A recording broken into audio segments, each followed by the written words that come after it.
नमस्कार। आज का जो मेरा टॉपिक है वो कल रात को जो नागपुर में दंगा हुआ था उसके ऊपर है। नागपुर में जो विहिप और बजरंग दल ने आंदोलन किया था वो बहुत शांति तरीके से किया था, क्योंकि हिंदू हिंसा नहीं करता। जो दंगा का स्वरूप मिला उसको वो रात को 7:30-8 बजे के बाद में मिला, और वो किसने दिया ये सबको पता है। मुझे समझ में नहीं आता कि आपको विरोध दर्शाना था तो आप गए पुलिस के पास में और अपना विरोध दर्शा दिया। तो विरोध दर्शाने के लिए तलवार लेके जाने की क्या ज़रूरत, गाड़ी भर के दगड़ पत्थर लेके जाने की क्या ज़रूरत। यानी कि ये जो किया गया था ये सब प्री प्लान था, पहले से तय की हुई बातें थी जिसको अंजाम दिया गया। अब ये चालू कब से हुआ है? जब से अबू आज़मी ने ये बोला कि औरंगज़ेब एक महान शासक था।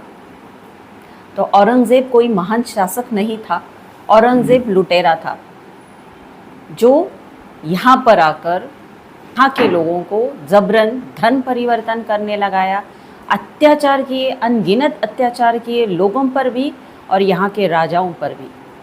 और जिस भूमि पर अभी अबू आज़मी खड़े हैं ना, वो भूमि है छत्रपति शिवाजी महाराज और धर्मवीर छत्रपति श्री संभाजी महाराज की।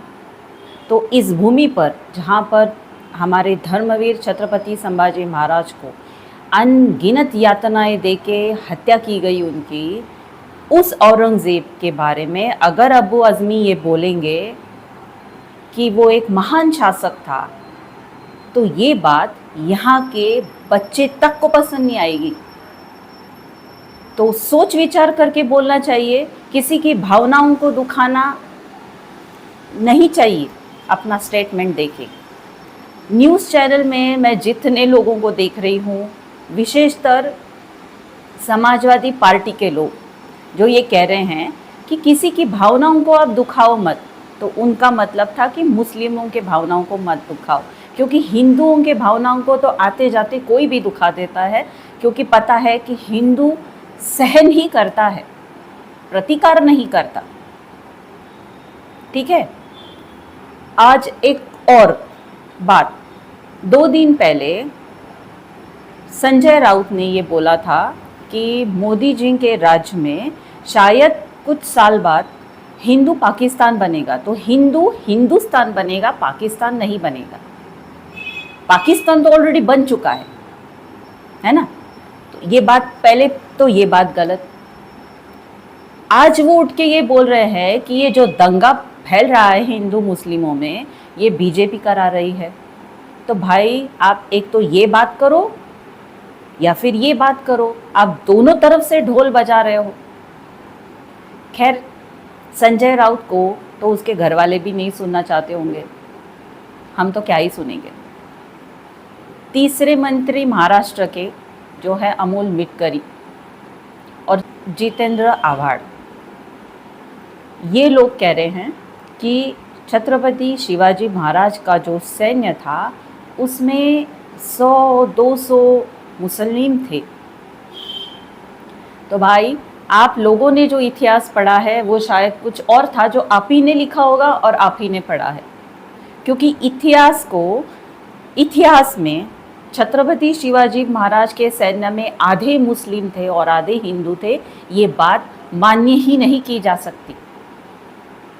10 या 11 अगर मुसलमान निकले तो 12वां आप बताओ कि वो कौन थे, उसके ऊपर थे ही नहीं। और छत्रपति शिवाजी महाराज के सैन्य दल में मुसलमान सिर्फ तब तक थे जब तक अफजल खान ने माँ तुळजा भवानी का मंदिर नहीं फोड़ा था और माँ तुळजा भवानी की मूर्ति नहीं फोड़ी थी, तभी तक थे। उसके बाद उन्होंने सारे सैन्य दल से मुस्लिमों को निकाल दिया था। उन्होंने लड़ाई जो संघर्ष किया है स्वराज्य के लिए, वो ही मुसलमानों के खिलाफ किया है। तो ये कौन सा इतिहास आप बता रहे हो और झूठ क्यों बता रहे हो इतिहास को? और अगर आप लोग ये कह रहे हो कि छत्रपति शिवाजी महाराज के सैन्य दल में मुसलमान 300, 400 जितने थे, आप अपनी मन मर्जी से आंकड़ा बता सकते हो। तो ये बात भी बता दीजिए कि जो हमारे युवराज थे, दूसरे छत्रपति थे, छत्रपति संभाजी महाराज के सैन्य दल में कितने मुसलमान थे। जिस छत्रपति ने, हमारे राजा ने धन परिवर्तन नहीं करना था इसलिए अपनी बलिदान दे दिया, तो वो क्या मुसलमानों को अपने यहाँ रख कर उनको पालते पोसते थे। अब जो नागपुर में हुआ, तो जो महिला पुलिसकर्मी है उनके ऊपर भी पत्थरबाजी की गई।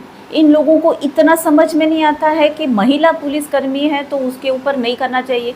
ठीक है, दंगा चल रहा है, कुल्हाड़ी लेकर आप पुलिस में तकरार करने गए हो, कुल्हाड़ी की क्या ज़रूरत है। अगर आप किसी के विहित के खिलाफ आप विरोध दर्शाने गए हो तो कुल्हाड़ी और तलवारबाजी की क्या ज़रूरत थी। वहाँ पर डीसीपी साहब को कुल्हाड़ी से मारा, वो अभी अस्पताल में सीरियस है।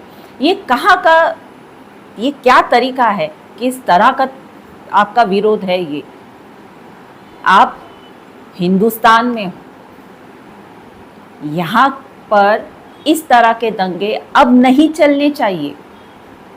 तो मेरी ना हर हिंदू भाई बहनों से ये विनती है कि अभी भी जागरूक होइए, क्योंकि ये एकदम सीधा मामला नहीं है, ये किया हुआ प्री प्लान्ड है। जब से छावा फिल्म रिलीज हुई है और जब से औरंगजेब के खिलाफ आवाज़ें उठने लगी है, तब से ये लोग सामने आकर प्लान बनाकर हिंदुओं को टारगेट कर रहे हैं और हिंदुओं को अपनी लड़ाई खुद लड़नी पड़ेगी, है ना। आज मैंने और एक डिबेट देखा न्यूज़ में, जहाँ पर समाजवादी के एक और नेता ये कह रहे थे कि मनुस्मृति को याद करिए कि उसमें भी गलत लिखाया गया है। तो बात तो चल रही थी कि नागपुर में दंगे कैसे हो रहे, वो चले गए मनुस्मृति पे। मतलब गलती किसी की भी हो, घूम फिर के आप आओगे हिंदुओं पर और हिंदुओं को बदनाम करोगे ये कहकर कि इसमें ये गलत है, उसमें ये गलत है। तो मेरी हर हिंदू भाई बहनों से ये विनती है, अभी भी जागरूक हुई है। तो मेरी हर हिंदू भाई बहनों से ये विनती है कि अभी भी एक हो जाइए, जाति जातियों में मत लड़िए, धर्म के लिए लड़िए। देश, धर्म और देव ये सर्वोपरि होना चाहिए और फिर बाद में हर चीज़ आनी चाहिए। तो हमारा जो धर्म है उसकी रक्षा करना हम सबका कर्तव्य है। तो अभी भी एकजुट होइए। और जो ये नारा लगा था ना कि एक है तो सेफ है, ये आज उसकी एक और मिसाल हमको देखने को मिली, है ना। आप एक हो तो आपको कोई हिम्मत नहीं कर सकता है आपके ऊपर आक्रमण करने की। आज के लिए बस इतना ही। आज कुछ और बोलने की इच्छा भी नहीं है, क्योंकि जो नागपुर में हुआ ना, मतलब जो आंदोलन करता थे और जो विरोध करता थे वो सब बातें तो बाजू में रह गई, लेकिन जो वहाँ पे स्थायिक लोग थे उनको बड़ी तकलीफ़ दी गई है। उनके घरों में पत्थरबाजी की गई है, उनकी कारें फोड़ी गई है। क्यों? क्या आपके पैसों से आई थी कारें जो आपने फोड़ दी? क्यों फोड़ते हो भाई? सरकार का भी अगर नुकसान कर रहे हो आप गाड़ियाँ जला देते हो, आप घर फोड़ देते हो, आप कुछ भी कर देते हो, तो क्या आप अपने पैसों से खरीदी करते हो? तो क्यों करते हो ऐसे दंगे आप? आज के लिए सिर्फ इतना ही। फिर मिलती हूँ आपसे एक और नए विषय के साथ। तब तक के लिए जय तु हिंदू राष्ट्रम, जय हिंद, जय भारत।